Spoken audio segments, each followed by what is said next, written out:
ना अफवाहें, ना सनसनी, ना हवा हवाई बातें, सत्य और तथ्यों के साथ खबरों की तह तक। उद्धव ने बीजेपी के साथ रहकर क्या पाया और अलग होकर क्या गंवाया। बीजेपी शिवसेना ने 2014 का लोकसभा चुनाव मिलकर लड़ा और महाराष्ट्र की कुल 48 में से 41 सीटें अपने नाम कर दी, जिसमें से 23 सीटें बीजेपी ने और 18 सीटें शिवसेना के खाते में गई। लेकिन असली परीक्षा विधानसभा चुनाव में होनी थी। उद्धव ठाकरे के पिता बाल ठाकरे के सीख को भूल गए कि बाल ठाकरे कहते थे सत्ता का हिस्सा नहीं बनना बल्कि सत्ता का रिमोट अपने हाथ में रखना। लेकिन उद्धव ने खुद को मुख्यमंत्री का दावेदार पेश करना शुरू कर दिया। सीटों के बंटवारे को 25 साल पुराना बीजेपी शिवसेना गठबंधन टूट गया। शिवसेना ने बीजेपी पर जमकर प्रहार किए और नरेंद्र मोदी की तुलना अफजल खान तक से कर दी, लेकिन बीजेपी ने शिवसेना के खिलाफ एक शब्द नहीं बोला। खचाखच भरे स्टेडियम में मायूस आंखों से स्टारडम तलाशते उद्धव। चुनाव के नतीजे सामने आए तो शिवसेना के पैरों से जमीन खिसक गई।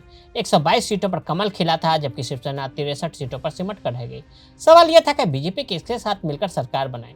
मुख्यमंत्री देवेंद्र फडणवीस के शपथ ग्रहण के लिए बीजेपी अध्यक्ष अमित शाह ने फोन कर समारोह में शामिल होने का उद्धव को निमंत्रण दिया। उद्धव आए, लेकिन ना उनके पीछे शिवसेना की हनक थी और ना बाल ठाकरे के दौड़ की ठसक। उद्धव खचाखच भरे स्टेडियम में मायूस आंखों से तलाशते रहे वो स्टारडम जो उनके पिता के दौर में हुआ करता था।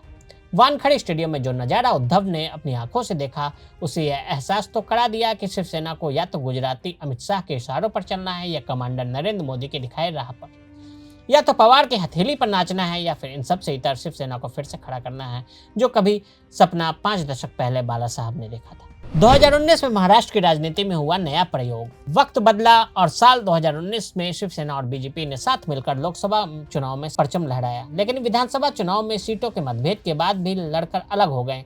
उद्धव ठाकरे ने मुख्यमंत्री पद के लिए बीजेपी से 25 साल पुराना नाता तोड़ लिया। महाराष्ट्र की राजनीति में एक नए प्रयोग ने आकार लिया। शिवसेना ने सत्ता के लिए कांग्रेस और एनसीपी जैसे दलों के साथ हाथ मिलाया, 2.5 साल तक सरकार भी चलाया। एकनाथ शिंदे के नेतृत्व में पार्टी विधायकों की बगावत के बाद उद्धव को इस्तीफा देना पड़ा। कई मोर्चों पर नाकाम रहे उद्धव ठाकरे के लिए मुख्यमंत्री कार्यकाल के अधिकतर समय कोविड हावी रहा। इस दौरान कोई उल्लेखनीय काम महाराष्ट्र सरकार का नजर नहीं आता है, जिस पर सरकार स्थिति को संभाल नहीं पाई। उनके शासनकाल में महाराष्ट्र में स्टेट ट्रांसपोर्ट की बसों की सबसे लंबी हड़ताल हुई। यह हड़ताल लंबी होती गई और सरकार स्थिति को संभाल नहीं पाई। शिवसेना के विधायक केंद्रीय एजेंसियों के लगातार निशाने पर भी रहे। पार्टी और सीएम दोनों गवाई।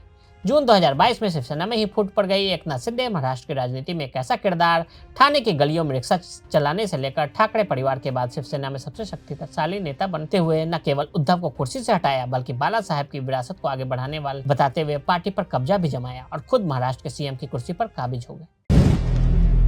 अगर आप भी लेना चाहते हैं देश दुनिया की तमाम जानकारी, तो आज ही सब्सक्राइब करें हमारे चैनल को।